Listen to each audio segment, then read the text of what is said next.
Halo semua, selamat datang di channel kami, Jurnal Kriminal bersama saya Tika Hawalo. Bagi Anda yang menyukai pembahasan tentang kasus-kasus kriminal, kami sengaja membangun channel ini untuk Anda. Jangan lupa untuk mendukung channel kami dengan cara subscribe, like, komen, dan share ke media sosial yang Anda punya. Pada tanggal 27 November di tahun 2017, seorang wanita membawa suaminya dalam keadaan kritis ke sebuah rumah sakit yang ada di kota Nagarjuna di negara India. Wanita itu meminta kepada petugas rumah sakit untuk segera menyelamatkan suaminya yang pada saat itu sudah dalam kondisi kritis. Wanita tersebut bernama Swati, sedang suaminya dia bernama Sudakar. Menurut Swati, suaminya itu diserang oleh orang asing dengan menggunakan cairan kimikal. Swati dan Sudakar telah menikah selama beberapa tahun dan mereka hidup sangat bahagia, namun entah kenapa ada orang yang tiba-tiba menyerang suaminya. Setelah seminggu perawatan, Sudakar mulai bisa diajak berkomunikasi dan menurut dokter, luka bakar akibat cairan tersebut sangatlah parah hingga wajah korban tidak bisa dikenali lagi.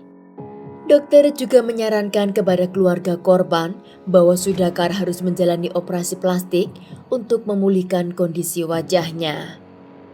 Swati sepertinya tidak peduli seberapa besar biaya operasi yang harus dikeluarkan karena yang dia inginkan suaminya segera pulih dan kembali seperti sedia kala. Begitu juga dengan keluarga Sudakar, dia tidak mempermasalahkan dengan biaya operasi karena mereka sangat bersyukur Sudakar masih dalam keadaan hidup. Swati adalah seorang perawat di rumah sakit swasta, sedang Sudakar dia adalah seorang pembisnis. Dokter mengatakan bahwa operasi akan segera dilakukan jika keluarga korban sudah siap dengan biayanya. Beberapa minggu keluarga Sudakar mengumpulkan uang untuk biaya operasi dan selama Sudakar dalam perawatan, saudara laki-lakinya dan juga ibu kandung Sudakar hampir setiap hari menjenguknya di rumah sakit. Swati mengatakan kepada keluarganya bahwa hari itu ada orang asing masuk ke dalam rumahnya dan sepertinya dia adalah seorang pencuri. Suaminya berusaha menghadang pencuri tersebut, namun pencuri itu tiba-tiba menyiramkan cairan kimikal ke wajah Sudakar. Sudakar masih sangat sulit untuk bicara dan juga menelan makanan, maka Swati selalu membawakan makanan cair seperti sup ataupun jus dari rumahnya. Ibu kandung Sudakar yang mengetahui anaknya kesulitan menelan, dia pun membawakan sup kari, yaitu makanan kesukaan Sudakar. Ketika ibunya membuka mangkok yang berisikan sup, tiba-tiba Sudakar menolak dan dia tidak mau memakan makanan tersebut. Ibunya masih berusaha membantu menyuapinya, namun Sudakar tetap tidak mau memakannya. Wajah Sudakar yang masih dalam keadaan diperban, dia merasa sangat tidak nyaman dan juga masih merasa sangat kesakitan. Ibunya pun mengira bahwa anaknya masih belum sembuh dan butuh waktu untuk dia pulih seperti sedia kala. Saudara Sudakar yang menemani ibunya hari itu, dia merasa sangat aneh karena dia tahu bahwa Sudakar adalah satu-satunya orang yang paling gila dengan menukari buatan ibunya. Biasanya Sudakar tidak akan memakan makanan lain jika ibunya sudah memasakkan kari tersebut, namun kali ini kenapa Sudakar tidak mau walaupun hanya mencium bau dari kari tersebut. Beberapa minggu kemudian, Sudakar sudah melepas sebagian perban di wajahnya dan juga sudah mulai berkomunikasi. Bahkan dia sudah bisa berjalan keliling ruangan.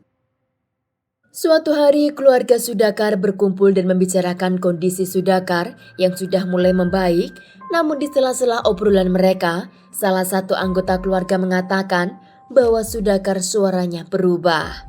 Ketika mendengar hal tersebut, ibu Sudakar juga merasa ada hal yang aneh karena 2 kali dia membawakan sup kari, yaitu kesukaan Sudakar, dia tidak mau memakannya, bahkan dia tidak mau mencium bau kari tersebut. Keanehan sikap Sudakar ternyata juga dirasakan oleh adiknya. Menurut adik Sudakar, dia melihat kakaknya berjalan dengan lambaian tangan yang sangat berbeda. Semua orang juga merasakan perubahan Sudakar yang begitu dingin sejak dia dirawat di rumah sakit. Karena pada normalnya, Sudakar adalah orang yang suka bercanda dan juga banyak bicara. Adik Sudakar diam-diam mendatangi kantor polisi dan melaporkan kejanggalan kakaknya. Polisi pun sangat terkejut karena selama itu mereka belum mendapat laporan tentang kasus pencurian ataupun penyiraman cairan kimikal. Di kantor polisi, adik Sudakar menceritakan kejanggalan yang dia lihat dari kakaknya selama kakaknya dirawat di rumah sakit. Namun dia sangat yakin bahwa pria tersebut bukanlah kakak kandungnya. Polisi setelah menerima laporan dari adik Sudakar, mereka langsung melakukan investigasi untuk memastikan siapa sebenarnya pria di rumah sakit tersebut. Karena sekarang sudah ada alat fingerprint, maka akan sangat mudah untuk mencari identitas seseorang. Namun itu tidak akan polisi lakukan secara terang-terangan, karena jika pria itu bukan Sudakar, maka mereka harus membuka kasus baru untuk mencari tahu di mana keberadaan Sudakar yang asli. Pertama, penyidik mengambil kartu identitas milik Sudakar yang di mana di sana terdapat sidik jarinya. Kedua, polisi menyuruh perawat yang mengganti perban di wajah Sudakar agar perawat itu menyuruh Sudakar untuk memegang sesuatu. Dari sana, akhirnya perawat mendapatkan sidik jarinya. Setelah sidik jari itu diserahkan kepada polisi, ternyata sidik jari tersebut bukan milik Sudakar. Yang itu berarti pria di rumah sakit itu bukan Sudakar. Pertanyaannya, siapa dia dan kemana Sudakar yang asli? Kenapa Suwati memperkenalkan pria itu sebagai Sudakar, yaitu suaminya, dan juga berusaha menyelamatkan pria tersebut? Apakah Suwati tahu tentang pria itu, ataukah dia juga sedang tertipu? Suwati akhirnya dipanggil ke kantor polisi untuk dimintai keterangan bagaimana eksiden penyiraman zat kimia itu ke tubuh suaminya. Dari pengakuan Suwati, dia memiliki banyak informasi, namun informasi tersebut sama sekali tidak konsisten dan Suwati selalu mengubah ceritanya. Penyidik akhirnya membujuk Suwati untuk mengatakan apa yang sebenarnya terjadi karena Suwati tidak pernah memiliki catatan kriminal sebelumnya. Suwati juga bukan orang yang suka melakukan kejahatan, maka rasa bersalah di hatinya tidak bisa dia bendung lebih lama. Suwati akhirnya menceritakan kepada penyidik apa yang sebenarnya terjadi. Di tahun 2014, Suwati menikah dengan suaminya yaitu Sudakar dan pernikahan itu adalah hasil dari perjodohan keluarga. Sudakar adalah seorang pembisnis, sedang Suwati dia adalah seorang perawat dan keluarga mereka berdua sangat dekat satu sama lain hingga mereka pun tidak keberatan untuk menikah. Dari pernikahan itu, Suwati melahirkan 2 orang anak, yaitu anak perempuan dan yang terakhir adalah anak laki-laki. Namun setelah Suwati melahirkan anak keduanya, dia mengeluh kesakitan di bagian belakang dan dia butuh pengobatan di sebuah klinik. Suwati ditemani oleh suaminya pergi ke klinik fisioterapi, yaitu sebuah klinik milik dokter yang bernama Rajesh. Karena kesibukan Sudakar, dia tidak bisa menemani istrinya setiap saat kala dia pergi ke klinik tersebut. Lama-kelamaan Suwati yang pergi sendiri ke klinik milik Rajesh, dia jatuh cinta kepada pemilik klinik, begitu juga dengan Rajesh. Mereka menjalin hubungan di belakang Sudakar selama beberapa bulan dan Suwati mengatakan kepada Rajesh bahwa suaminya adalah ayah dan suami yang baik, maka dia tidak punya alasan untuk meminta cerai dari suaminya. Jika Suwati berani menggugat cerai suaminya, maka dia akan kehilangan segala fasilitas, yaitu rumah dan juga mobil yang telah diberikan suaminya kepadanya. Suatu hari Suwati menonton film yang berjudul Ye Fadu, di mana seseorang mengubah identitasnya dengan cara melakukan operasi plastik.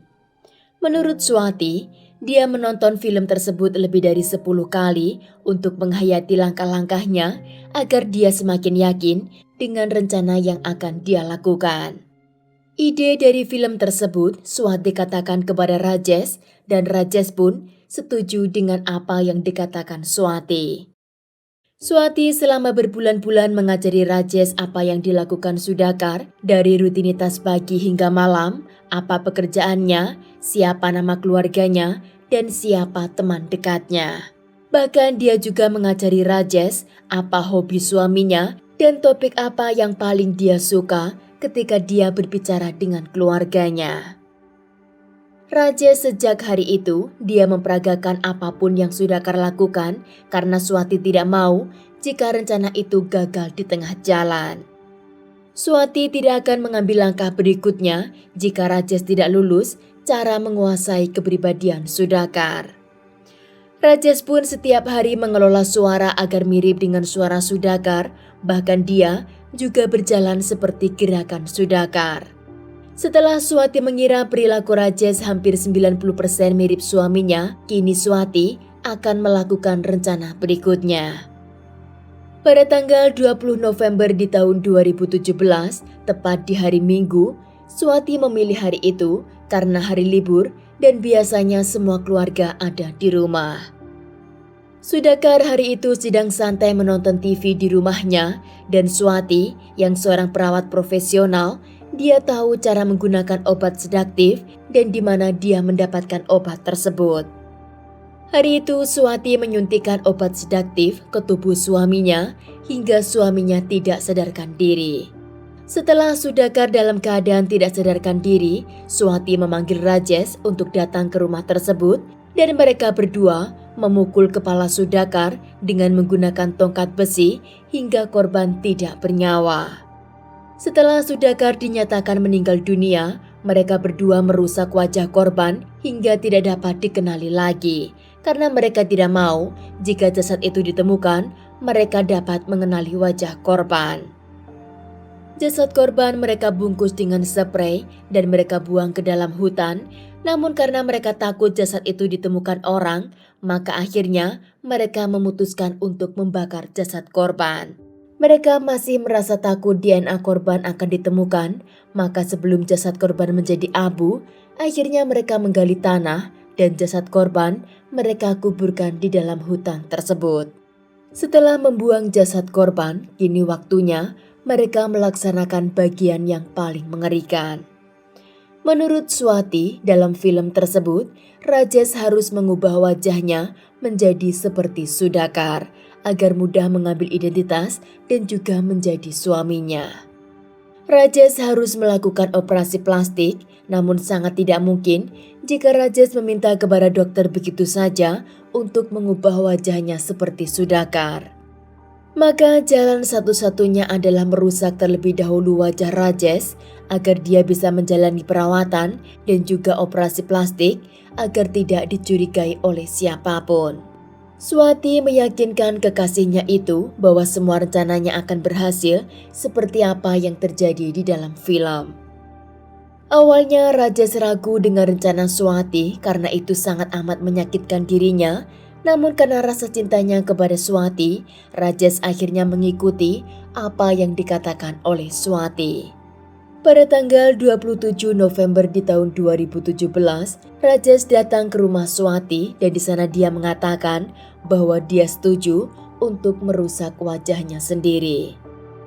Swati telah menyiapkan cairan kimia untuk menghancurkan wajah kekasihnya itu dan ketika Swati menyiramkan ke wajah Rajesh, Rajesh menjerit kesakitan dan Swati langsung membawa Rajesh ke rumah sakit terdekat dan mendaftarkan dengan nama Sudhakar. Andai saja Rajesh memakan makanan yang dibawakan oleh ibu Sudhakar, kemungkinan besar penyamarannya akan berjalan dengan sempurna. Karena semua orang dari awal mereka percaya bahwa Rajesh adalah Sudhakar. Kenapa Rajesh tidak mau makan sup buatan ibu Sudhakar? Karena ternyata Rajesh adalah seorang vegetarian. Walaupun Swati telah memberitahu semua dengan detail tentang suaminya Sudhakar dan juga kebiasaannya, namun Rajesh tidak bisa memakan makanan daging. Rajesh rela disiram wajahnya dengan cairan kimia hingga wajahnya rusak, namun untuk memakan sepotong daging saja Rajesh tidak bisa dan akhirnya mereka ditangkap polisi. Pada tanggal 10 Desember di tahun 2017, Rajesh dan Swati akhirnya dinyatakan sebagai tersangka atas kasus pembunuhan terhadap Sudakar. Namun karena Rajesh masih dalam perawatan, polisi saat itu hanya menangkap Swati. Menurut keluarga Sudakar, mereka telah mengeluarkan uang sebesar 6.000 US dollar di rumah sakit tersebut untuk perawatan Sudakar. Namun setelah mereka mengetahui bahwa Sudakar sudah meninggal dunia dan pria itu adalah Rajesh, kini keluarga Sudakar meminta uang itu mereka ganti. Polisi menunggu keadaan Rajesh pulih kembali untuk dibawa ke pengadilan dan setelah dia sembuh, Swati dan Rajesh akhirnya dibawa ke pengadilan. Sekian kasus hari ini, jangan lupa tinggalkan like dan komen. Jika Anda tidak keberatan, klik tombol subscribe untuk mendukung channel kami. Terima kasih saya ucapkan kepada Anda para subscribers. Sekian, sampai jumpa di kasus berikutnya.